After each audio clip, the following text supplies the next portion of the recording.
ఈరోజు రాజశేఖర రెడ్డి గారి కుటుంబం చీలింది అంటే అది చేతులారా చేసుకున్నది జగనన్న గారు.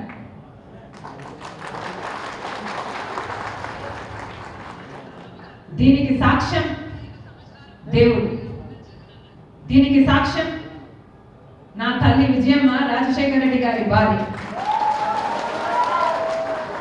దీనికి సాక్ష్యం నా యావత్ కుటుంబం.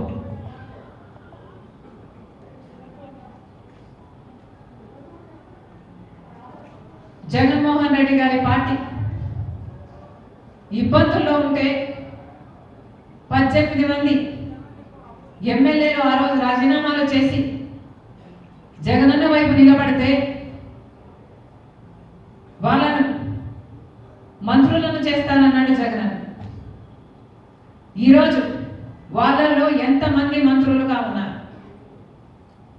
వాళ్ళు రాజీనామాలు చేస్తే అమ్మా నేను వాళ్ళ కోసం తిరిగాను, వాళ్ళ గెలుపుకు పాటుపడ్డాం, వాళ్ళను గెలిపించాను. ఆ తర్వాత వైసీపీ పార్టీ ఇబ్బందుల్లో ఉంది అని నన్ను పాదయాత్ర చేయమంటే నా ఇంటిని వాటిని అన్ని పక్కన పెట్టి నా బిడ్డలను సైతం కాదనుకొని ఎండనగా వాననగా వేల కిలోమీటర్లు నెలల తరబడి రోడ్ల మీదనే పడుకుని 3200 కిలోమీటర్లు పాదయాత్ర చేసింది రాజశేఖర రెడ్డి.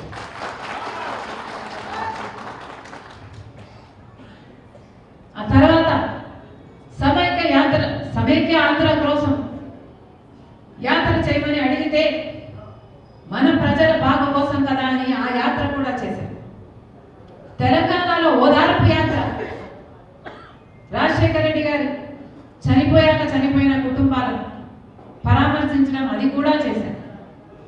ఎప్పుడు అవసరం వస్తే అప్పుడు వారికి అండగా నిలబడ్డారు. ఏది కావాలని అడిగితే మాట మాట్లాడకుండా, ఎందుకు అని అడగకుండా, స్వలాభం చూసుకోకుండా, నాకేమిటి అని ఆలోచించకుండా నిస్వార్థంగా మీకోసమని ఏది అడిగితే అది చేసింది.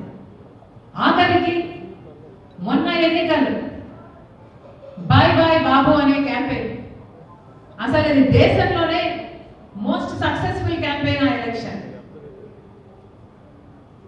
మీ గెలుపు కోసం ఊరూరు తిరిగారు, క్యాంపెయిన్ చేసి గెలిపించారు. జగన్మోహన్ రెడ్డి గారు ముఖ్యమంత్రి అయ్యారు. ముఖ్యమంత్రి అయిన రోజు నుంచి జగన్మోహన్ రెడ్డి గారు వేరే మనిషే మారిపోయాడు. అయినా సరే నాకు వ్యక్తిగతంగా అన్యాయం చేసినా కూడా పర్వాలేదు, తాను మంచి ముఖ్యమంత్రి అయితే చాలు, రాజశేఖర రెడ్డి గారి పేరు నిలబెడితే చాలు, రాజశేఖర రెడ్డి గారి ఆశయాలను నిలబెడితే చాలు, ఆయన జోలికి వెళ్ళకూడదు అని, ఆయన నిజంగానే ప్రజలకు మేలు చేస్తాడు అని ఆశించారు. కానీ ఇప్పటికీ దాదాపు 5 సంవత్సరాలు చూశాను. రాజశేఖర రెడ్డి గారి ఆశయాలను నిలబెడతాడు అని జగన్మోహన్ రెడ్డి గారిని ముఖ్యమంత్రిని చేస్తే అసలు ఇప్పుడు రాజన్న రాజ్యం ఉందా లేదా? ఇప్పుడు రాజన్న రాజ్యం ఎక్కడ కనిపిస్తుంది? రాజశేఖర రెడ్డి గారి ఆనవాలు ఈ ప్రభుత్వంలో కనిపిస్తున్నాయా? రాజశేఖర రెడ్డి ఆశయాలు ఈ ప్రభుత్వం నిలబెడుతుందా లేదా అన్న విషయాన్ని మాట్లాడుతున్నాను నేను. రాజశేఖర రెడ్డి గారి వారసులం అని చెప్పుకుంటే సరిపోదు.